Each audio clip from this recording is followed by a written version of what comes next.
Assalamualaikum warahmatullahi wabarakatuh. Untuk kali ini saya akan membahas analisa fundamental saham untuk kuartal 3 dari emiten SIDO untuk 2021 ya. Oke, sebelum kita lanjut ke materi, disclaimer dulu ya. Jadi semua informasi di sini bukan untuk anjuran membeli atau menjual saham ya. Jadi teman-teman harus tahu, harus melakukan riset sendiri. Karena setiap investasi itu punya potensi keuntungan, risiko kerugian, dan juga keputusan dari investasi teman-teman haruslah merupakan keputusan individu ya. Jadi kami nggak bertanggung jawab jika di kemudian hari ada kerugian yang ditimbulkan dari aktivitas investasi dari teman-teman sekalian. Oke, kita ke company profilnya. Sido Muncul ini mulai berdiri sejak tahun 1951 di Semarang ya, dan bergerak di bidang industri herbal, medis, kosmetik, makanan, dan minuman. Dan perusahaan ini mempunyai produksi sekitar 300 macam produk, memiliki 122 subdistributor dan 161.559 grosir di Indonesia. Kapasitas produksinya mencapai 3,8 miliar unit produksi per tahun dan diekspor ke 17 negara. Dan melantai di Bursa Efek Indonesia pada tanggal 18 Desember 2013 dengan kode SIDO dan dengan IPO share sebesar 1,5 miliar lembar saham dengan harga saham waktu itu 580 per lembar. Oke, kita lanjut ke susunan manajemen. Presiden komisaris ada Pak Jonata Sofyan Hidayat, dan komisaris ada Pak Erik Marnandus dan Pak Johan Hidayat, dan juga Pak Sigit Hartojo dan Pak Yung Taek Park, dan komisaris independen ada Bu Lindawati Gani dan Muhammad Adib Kumaidi, dan juga Segara Utama. Untuk di board of director, presiden direktur ada Pak David Hidayat, dan direkturnya Pak Irwan Hidayat. Direktur independen ada Pak Darmaji Sidik dan Pak Leonard. Dan komite audit presidennya Bu Lindawati Gani, dan komite audit ada Pak Herwan dan Pak Timotius. Untuk persentase kepemilikan saham, 60% dipegang oleh PT Hotel Candi Baru, 21% oleh Korkondan Investment Pte Ltd, dan masyarakat 18,20%, saham treasury 0,8%. Sedangkan untuk anak perusahaan ada Muncul Nigeria Limited dengan kepemilikan 99%, PT Berliko Mulia Farma 99,99%, PT Muncul Mekar 99,99%, PT Semarang Helbar Indoplan 99,99%. Oke, kita lanjut ke laporan laba rugi. Untuk total pendapatan ada kenaikan 23% dibanding kuartal yang sama di tahun lalu. Sedangkan beban pokok penjualannya juga ada kenaikan 17%. Laba kotornya juga ada kenaikan 28%. Beban usaha juga ada kenaikan 14%. Laba usahanya juga ada kenaikan 37%. Pendapatan lain-lain juga ada kenaikan 4%. Laba sebelum pajaknya juga ada kenaikan 35%. Pajaknya juga naik 34%. Laba bersih tahun berjalan juga naik 35%, dan laba bersih yang dapat didistribusikan ke entitas induknya juga naik 35%. Dan ini yang paling menarik, EPS-nya naik 33% dibanding kuartal yang sama di tahun lalu. Oke, kita lanjut ke neraca keuangannya. Untuk kas dan setara kas ini ada penurunan cukup signifikan 20%. Nanti kita lihat di cash flow-nya kemana saja kasnya ini.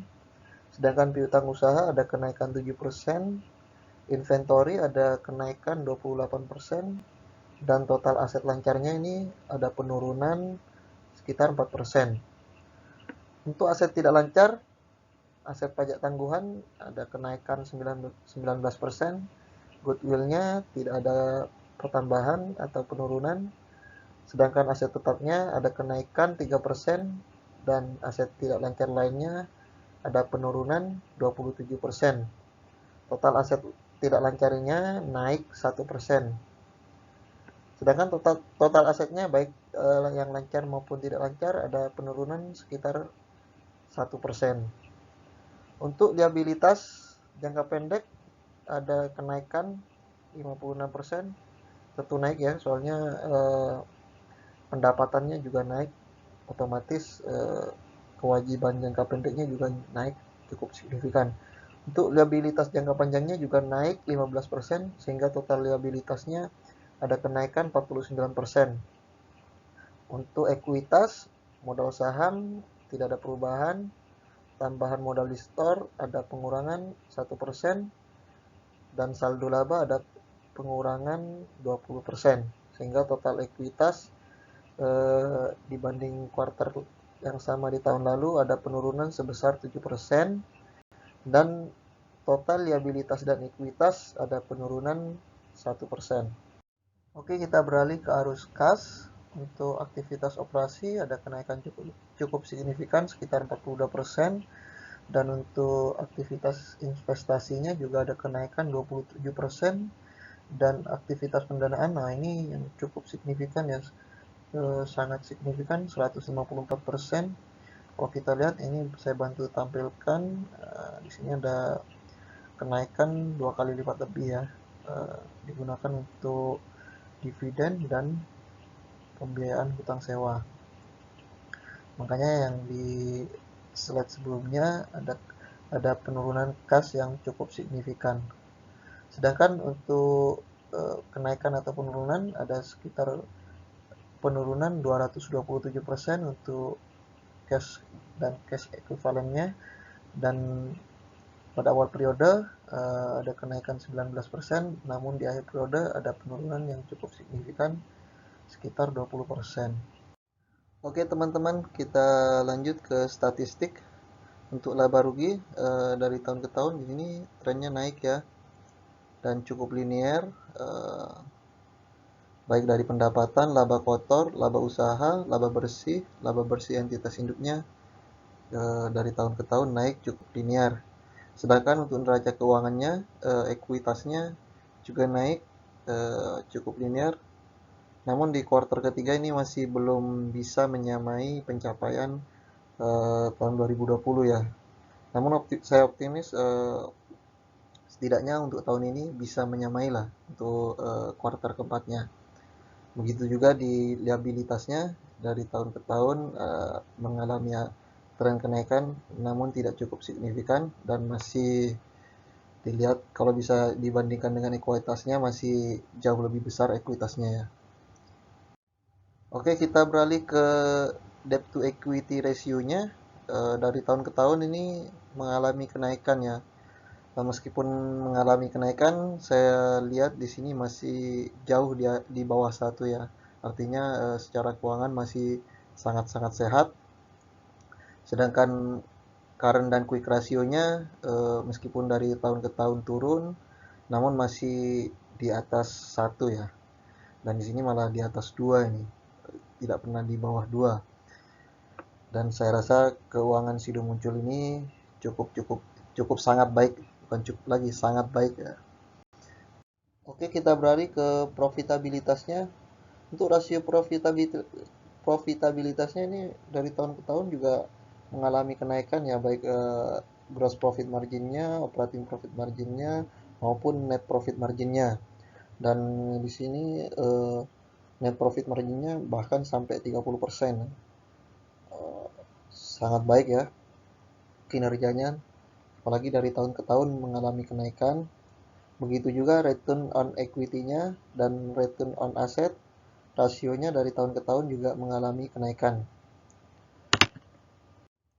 Oke, kita beralih ke cash flow. Kalau kita lihat statistiknya dari 2014 hingga kuartal ketiga tahun ini mengalami kenaikan yang cukup signifikan. Di 2014 masih sekitar 400 miliar dan sekarang di kuartal ketiga 2021 sudah mencapai 1,3 triliun ya. Sedangkan untuk earning per share-nya dari tahun ke tahun juga mengalami kenaikan, namun di 2020 mengalami penurunan yang cukup drastis baik EPS maupun dividen per share-nya ya. Tapi ini kalau saya lihat karena adanya stock split ya. Jika tidak di stock split mungkin earning per share-nya di tahun 2020 itu sekitar 60 dan untuk quarter ketiga 2021 itu sekitar 78-an ya. Dan untuk average dividen payout ratio-nya ini cukup tinggi ya di angka 90,14% dan dividen yield-nya juga cukup tinggi 8,5%, hampir sama dengan return dari suku ya. Dan EPS CAGR-nya ini karena ada stock split jadi angkanya turun ke 5,6%. Namun kalau stock split itu diabaikan mungkin angkanya itu bisa sampai 15 persenan lah, artinya cukup tinggi growth-nya ya. Oke, kita beralih ke price performance. Di 2014 ini harga silo sekitar 400-an ya, dan sekarang di 2021 sudah di sekitar 840-an, artinya sudah bigger. Jika teman-teman mengambil menghold silo di angka segini udah multi bagger sudah. Apalagi kalau teman-teman bisa mendapatkan di harga segini ya, di 200 di 200-an lah. Artinya sudah untuk harga sekarang udah mencapai 3 kali lipat lebih.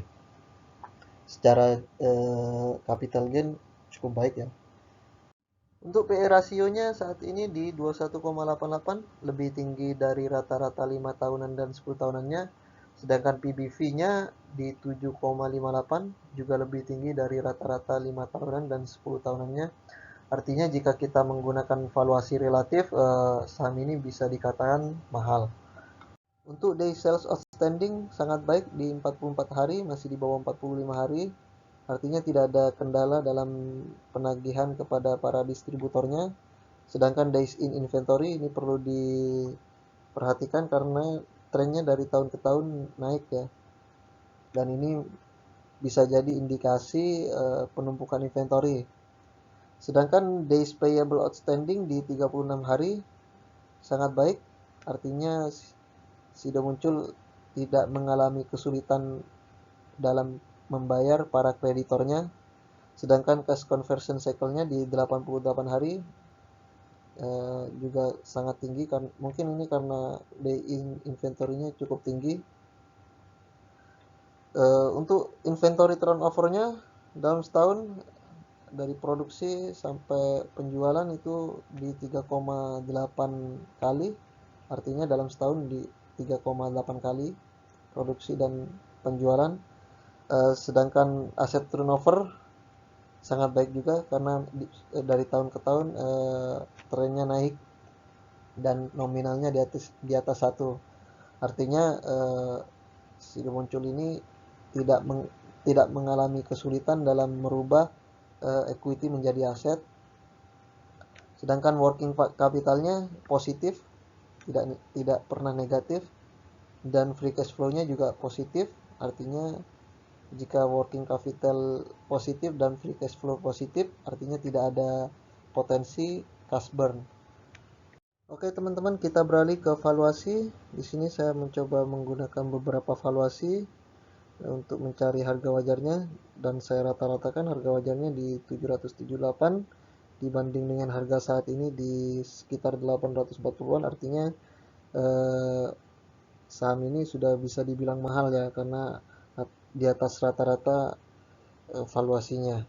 Namun di beberapa metode valuasi masih bisa dibilang murah karena masih memiliki margin of safety seperti di enterprise value relative, discounted cash flow, EPS, dan juga Benjamin Graham EPS method. Sedangkan untuk PEG rasionya di 3,9, masih di atas 1, artinya mahal. dan PBV kali PE rasio di 163, jauh di atas Graham numbernya ya 22, artinya bisa dibilang mahal juga. Untuk harga proyeksi 5 tahun ke depan ini di sekitar 141.439 dengan catatan growth EPS growth-nya di 12% dan dividen payout ratio 90%. Artinya jika teman-teman ingin menghold saham ini 5 tahun ke depan, ada potensi saham ini naik ke harga 1439. Dan jika dilihat growth-nya tingkat return-nya di sekitar 11% ya. Artinya sedikit di bawah IHSG. Jika preferensi teman-teman return per tahunnya di atas IHSG, maka saham ini tidak layak teman-teman koleksi.